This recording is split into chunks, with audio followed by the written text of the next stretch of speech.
Hello everyone, आज हम लोग डिस्कस करेंगे thermodynamics for BSc syllabus lecture 2। अगर आपने हमारा वीडियो 1 नहीं देखा हो तो जाइए पहले उसको देख के आइए, फिर यहाँ पर आप स्टार्ट कीजिए। मेरा ये सजेशन है क्योंकि ये आपके लिए थोड़ा ज़्यादा हेल्पफुल रहेगा। सब्सक्राइब नहीं किए हैं तो प्लीज़ मेरे चैनल को सब्सक्राइब करेंगे और अपने फ्रेंड्स में शेयर कीजिए ताकि उन सबको भी जो एक्चुअल जानकारी है केमिस्ट्री का वो मिल सके। देखिए एक्चुअल में क्या है कि केमिस्ट्री उतना हार्ड है नहीं जितना हार्ड इसको दिखाया जाता है। अभी जैसे मैं थर्मोडायनामिक्स पढ़ा रहा हूँ तो थर्मोडायनामिक्स आपको जो टीचर जब तक इसका एकदम अंदर का बात नहीं जानता है वो आपको उतना अच्छा से नहीं बता सकता है। और हमारे ही जो कम्युनिटी के कुछ ऐसे टीचर्स हैं जिनको कि नहीं आता है कुछ उतना अच्छा से, मैं सबकी बात नहीं कर रहा हूँ, मैं कुछ लोगों की बात कर रहा हूँ, मगर वो जबरदस्ती किताब के लिखे हुए बातों को रट करके रटवाने की कोशिश कर रहे हैं। और इसके बीच में होता क्या है कि जो लोग नहीं भी जानते हैं वो लोग जबरदस्ती बच्चे को रटवाते हैं और बच्चे को भी लगता है ये कितना हार्ड टॉपिक है। एक्चुअल में वो हार्ड टॉपिक केमिस्ट्री हार्ड है ही नहीं एक्चुअल में। इसको तो हमारे कुछ जो मतलब बेवकूफ़ टीचर्स केमिस्ट्री को इतना हार्ड बना देते हैं। केमिस्ट्री तो एक्चुअल में बहुत सिंपल और फैक्चुअल साइंस है।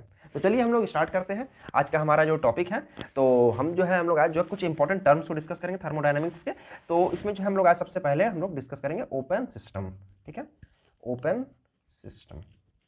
तो इसके लिए हम लोग को एक सिंपल सा एग्जांपल लेना होगा। मान लीजिए कि ये हमारा कप ऑफ टी है। ठीक है, ठीक है, और ये जो है हॉट है। तो अगर ये हॉट कप ऑफ टी है तो इसमें क्या होगा कि इसका जो है ये जो वेपर है सराउंडिंग में जाएगा। तो ये हम लोग ऐसा करते हैं, पहले इसका जो सिस्टम और सराउंडिंग को समझने की कोशिश करते हैं। सराउंडिंग है क्या और सिस्टम है क्या। देखिए थर्मोडायनामिक्स को स्टडी करने के लिए हमें 2 पॉइंट्स का जरूरत है। सबसे पहला पॉइंट है सिस्टम।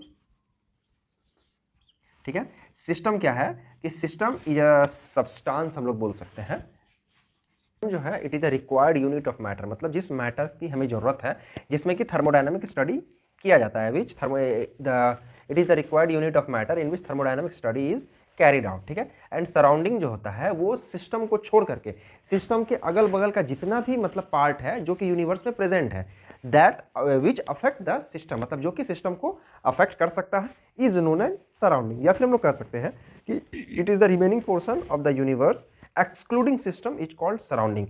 या सीधा सीधी इसका मतलब हुआ कि इसके अगल मतलब सिस्टम के अगल बगल का जितना भी पोर्शन है जिसके वजह से उस सिस्टम पर हमारा कुछ ना कुछ अफेक्ट पड़ता है। फॉर एग्जांपल हम लोग लेते हैं कि यहाँ पर मान लीजिए एक कप चाय है। ठीक है, इस चाय में हम लोग देखते हैं कि ये जो हमारा यहाँ से वेपर निकल रहा है और इससे जो हीट एनर्जी निकल रहा है, तो इसके अगल बगल का इन्वायरमेंट जहाँ तक इसका एनर्जी एब्जॉर्ब हो रहा है और ये जो मतलब वेपर निकल रहा है वो जहाँ तक जा रहा है, तो वो जो पोर्शन होगा हमारा इस पार्ट को छोड़ करके, इस सिस्टम को छोड़ करके, वो हमारा सराउंडिंग हुआ। ठीक है, तो अब हम यहाँ पर हम लोग देखेंगे सिस्टम जो है हमारे कई टाइप्स के होते हैं। ठीक है, तो टाइप 1 होता है हमारा ओपन सिस्टम। ठीक है, ओपन सिस्टम का डेफिनेशन होता है कि the system in which energy as well as mass और द मैटर, यानी कि the system in which energy as well as matter can be exchange between system and surrounding is known as open system. जैसे ये हमारा एक cup चाय है, गर्म चाय है, इसका जो मैटर है यानी कि जो इसका लिक्विड पार्ट है, वाटर है, वो देखिए वेपर बन के इसमें से एस्केप आउट हो रहा है और वो हमारे सराउंडिंग में फैल रहा है। तो यहाँ पर मैटर का एक्सचेंज हो रहा है। सेकेंड क्या है कि यहाँ पर जो है हमारा जो हीट है, हीट जो है heat is a type of energy and it is also exchange between their surrounding. इसके जो अगल बगल का माहौल है उसमें ये जो हीट है वो रेडिएट कर जा रहा है। ठीक है, अगर मान लीजिए कि एक ये हमारा हो गया ओपन सिस्टम। ठीक है, अब नेक्स्ट आता है हमारा क्लोज सिस्टम। ठीक है, क्लोज सिस्टम का डेफिनेशन कहता है कि the system in which only energy is exchange between system and surrounding is known as. एक बॉटल है वाटर का। ठीक है, तो ये वाटर बॉटल जो है हम लोग मान लीजिए कि ये सील किया हुआ है। ठीक है, इसमें हम ठंडा पानी रखे हुए हैं, लेकिन ये जो जब इस बॉटल को फ्रिज से निकाल करके हम बाहर रखते हैं, ये बॉटल फ्रिज में रखा हुआ था मान लीजिए और ये पानी एकदम चिल्ड है। ठीक है, लेकिन जब हम इसको फ्रिज से निकाल करके टेबल पर रखते हैं तो यहाँ पर क्या होता है कि ये जो हमारा पानी है वो धीरे धीरे गर्म होने लगता है। ठीक है, तो ऐसा इसलिए हो रहा है क्योंकि इसका जो इनके साथ, तो अगर मान लीजिए ये सिस्टम है, इस सिस्टम का एनर्जी कम है और हमारे जो एनवायरनमेंट है उसका एनर्जी ज़्यादा है, तो एनर्जी जो है ऑटोमेटिकली सिस्टम की ओर फ्लो करेगा। ठीक है, जैसे ये कप चाय था, इस सिस्टम का एनर्जी, इसका जो टेम्परेचर है वो हमारे सराउंडिंग के टेम्परेचर से ज़्यादा था। तो यहाँ पर क्या हो रहा था कि एनर्जी जो है, टेम्परेचर जो एनर्जी यानी कि हीट जो है वो इस सिस्टम से सराउंडिंग की ओर फ्लो कर रहा था। ये जो हमारा केस है यहाँ पर हम लोग देख रहे हैं कि ये वाटर चिल्ड है, मतलब इसका जो टेम्परेचर है वो एनवायरनमेंट के टेम्परेचर से कम है। इस कंडीशन में क्या हो रहा है कि हमारा जो एनवायरनमेंट है यानी जो सराउंडिंग है उससे जो टेम्परेचर एनर्जी है, टेम्परेचर एनर्जी नहीं, हीट एनर्जी जो है वो इस बॉटल के अंदर फ्लो कर रहा है और ये तब तक फ्लो करेगा जब तक कि इस बॉटल के अंदर का जो वाटर है उसका टेम्परेचर और इन्वायरमेंट का टेम्परेचर सेम नहीं हो जाता है। और इस केस में क्या होगा कि हमारा जो कप का जो एक कप चाय जो यहाँ पर है, इस मतलब कप के अंदर जो लिक्विड है उसका जो ज़्यादा टेम्परेचर है वो घटकर जब तक कि उस रूम के टेम्परेचर के इक्वल नहीं आ जाता है तब तक इस कप ऑफ टी से एनर्जी सराउंड में फ्लो करता रहेगा। ठीक है। थर्ड वन होता है हमारा आइसोलेटेड सिस्टम। ठीक है, आइसोलेटेड सिस्टम। आइसोलेटेड सिस्टम में क्या होता है कि here neither mass nor energy is exchanged between system and surrounding. ठीक है, तो यहाँ पर क्या होगा कि ना ही मास ना ही एनर्जी, कुछ भी एक्सचेंज नहीं होगा। मीन्स ना ही सराउंडिंग से सिस्टम में एनर्जी फ्लो होगा, ना ही सिस्टम से सराउंडिंग में एनर्जी फ्लो होगा। इसका एक सिंपल सा एग्जांपल ले सकते हैं। जैसे आप लोग देखे होंगे थर्मोफ्लास्क आता है घर में, जिसमें हम लोग गर्म पानी या ठंडा पानी या गर्म चाय कुछ भी जो है स्टोर करके रखते हैं, वो काफ़ी देर तक गर्म रहता है। तो इसका कारण क्या होता है कि वो जो हमारा थर्मोफ्लास्क है उसके अंदर से ना ही एनर्जी बाहर की ओर फ्लो हो रहा है और ना ही मैटर बाहर की ओर फ्लो हो रहा है, क्योंकि जो हमारा मैटर है वो कम्प्लीटली उस बॉटल में सील किया हुआ रहता है। इस वजह से हमारा जो एनर्जी और ना ही मैटर कुछ भी एक्सचेंज नहीं होता है सिस्टम और सराउंडिंग के बीच में। ठीक है, हालांकि एक एक्सेप्शन है आइसोलेटेड सिस्टम का, कि ऐसे तो हम लोग मतलब थियोरेटिकली तो पढ़ते हैं कि neither mass nor energy is exchange between system and surrounding. मगर आप लोग देखे होंगे कि जो भी हम जैसे कि मान लीजिए कि गर्म पानी को ही अगर थर्मोफ्लास्क में हम लोग रखे हुए हैं, ठीक है, तो 12 घंटा या मतलब 24 आवर्स का आप देखेंगे कि वो पानी ठंडा हो जाता है। ठीक है, या बहुत कम हीट रहता है, उसमें बहुत ही हल्का गर्म वो बचता है।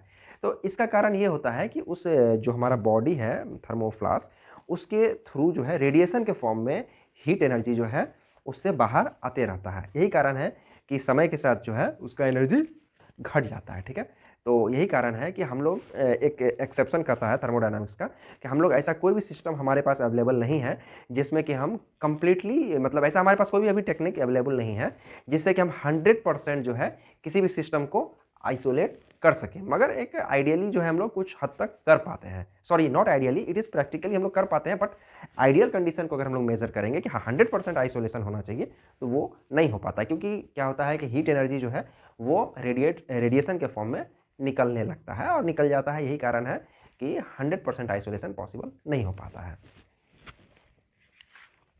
अब नेक्स्ट जो है हम लोग डिस्कस करेंगे होमोजीनियस सिस्टम। ठीक है, तो होमोजीनियस सिस्टम होने के लिए दो कंडीशन चाहिए। पहला कि जितने भी कॉन्स्टिट्यूएंट प्रेजेंट है उसका फेज सेम होना चाहिए।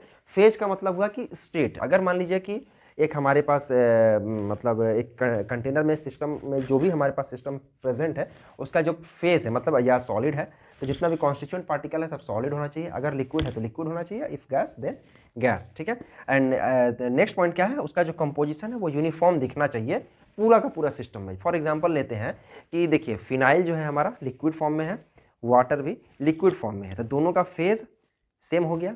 अब सेकंड क्या करते हैं कि मान लीजिए कि हम 2 ड्रॉप जो फिनाइल है वो वाटर में मिक्स करते हैं, तो हमारा जो ऑब्जर्वेशन क्या आता है कि पूरा का पूरा सॉल्यूशन का कलर जो है वाइट हो जाता है। तो उस फिनाइल को अगर हम इधर से देखें या इधर से देखें, किधर से भी आप देखिएगा फिनाइल और वाटर का सॉल्यूशन एक वाइट कलर में कन्वर्ट हो जाता है। ठीक है, तो इसका मतलब है कि उसका जो कंपोजिशन है वो यूनिफॉर्म है। सेकंड क्या हुआ कि दोनों फेज सेम है। अगर ये दो कंडीशन मैच कर रहा है तो मतलब हुआ कि आपका जो सिस्टम है वो होमोजीनियस है। ठीक है, अगर वो सिस्टम में अगर ये दो कंडीशन मैच नहीं कर रहा है तो आप सीधा कह सकते हैं कि ये जो हमारा सिस्टम है वो हेट्रोजीनियस सिस्टम है। ठीक है, तो HETERO हेट्रोजीनियस सिस्टम। ठीक है, तो अगर ये दो कंडीशन फुलफिल मैच नहीं कर रहा है मतलब मैच नहीं कर रहा है, अगर ये दो condition, if all the constituent of the system is not in same phase and they have and they don't and they don't have uniform composition throughout, then such system is known as heterogeneous system। तो आज हम लोग total system and surrounding के बारे में हम लोग discuss किए। देखिए सिस्टम का मतलब हुआ एक ऐसा पार्ट यूनिवर्स का जिसमें थर्मोडायनामिक स्टडी किया जा रहा है। ठीक है, उसको सिस्टम कहते हैं। सराउंडिंग हो गया rest of the part of the universe excluding system, system को छोड़ करके जो भी हमारा मतलब जो भी सराउंड में जो कुछ भी बच रहा है वो सभी सराउंड हो गया, हमारा सराउंडिंग्स हो गया। ठीक है, सिस्टम देखें, सराउंडिंग देखें हम लोग, और उसके अलावा ये जो हमारा टाइप ऑफ सिस्टम्स को हम लोग यहाँ डिस्कस किए हैं। अब नेक्स्ट जो हमारा लेक्चर है उसमें हम लोग आगे का डिस्कस करेंगे, तो फिर मिलते हैं अगले वीडियो लेक्चर में।